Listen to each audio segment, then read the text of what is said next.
Hi guys, share ko lang po sa inyo kung paano maglagay ng cellphone screen sa ating mga video or sa ating mga video vlogs katulad po nito.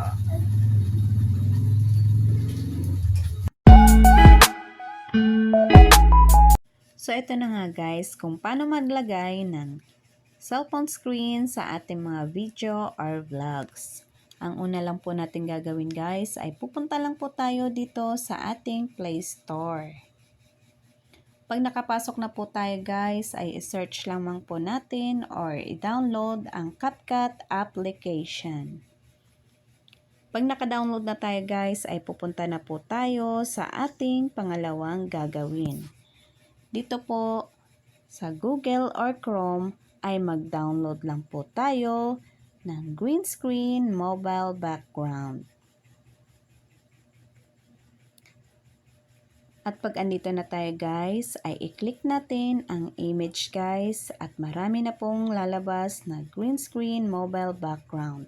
So pipili lang po tayo ng isa dito guys. Pag nakapili na po tayo ng isa guys, ay pipindutin lang po natin siya guys ng madiin at magkukusa na pong lalabas ang download image po.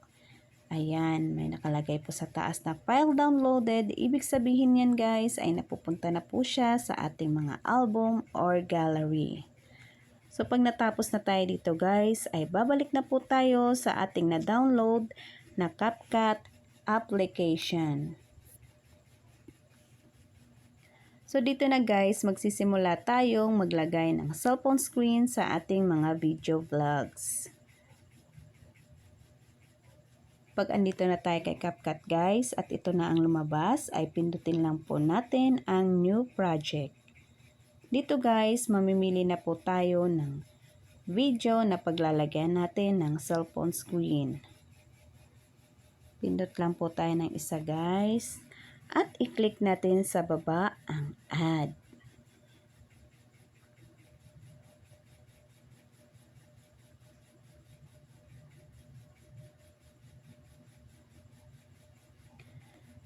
So pag andito na siya guys, ay pindutin lang po natin dito sa baba niya ang overlay.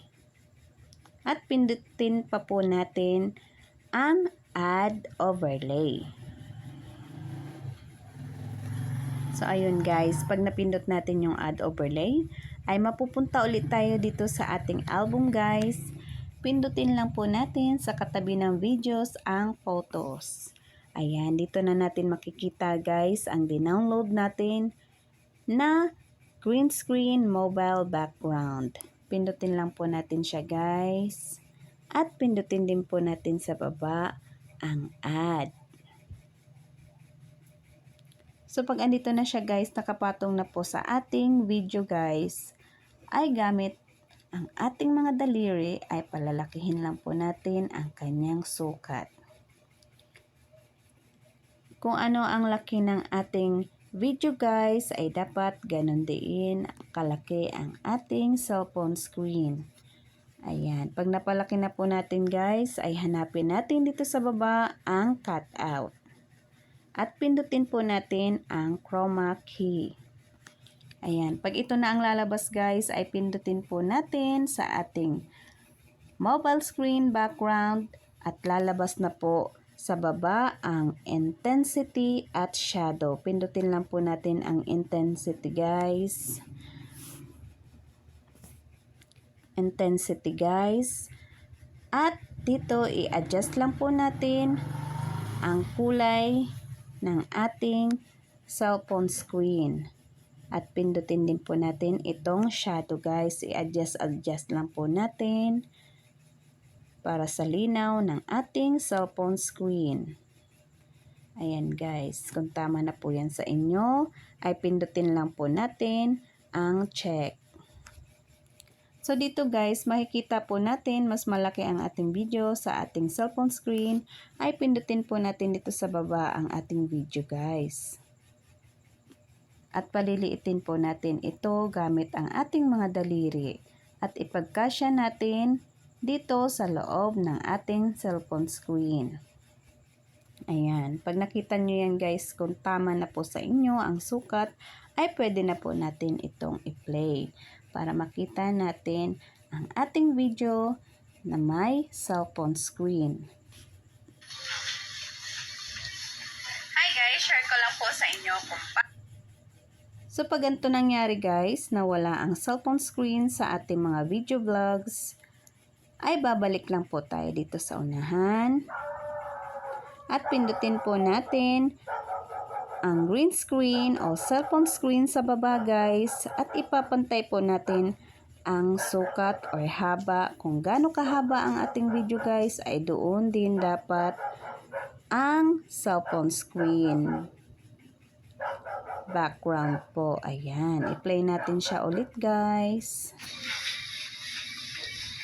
Hi guys, share ko lang po sa inyo kung paano maglagay ng cellphone screen sa ating mga video or sa ating mga video vlogs katulad po nito.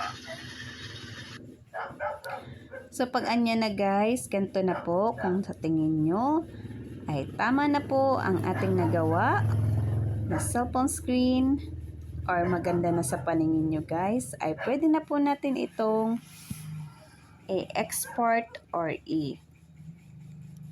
lagay po sa ating mga cellphone album. I-click lang po natin ang arrow sa taas guys.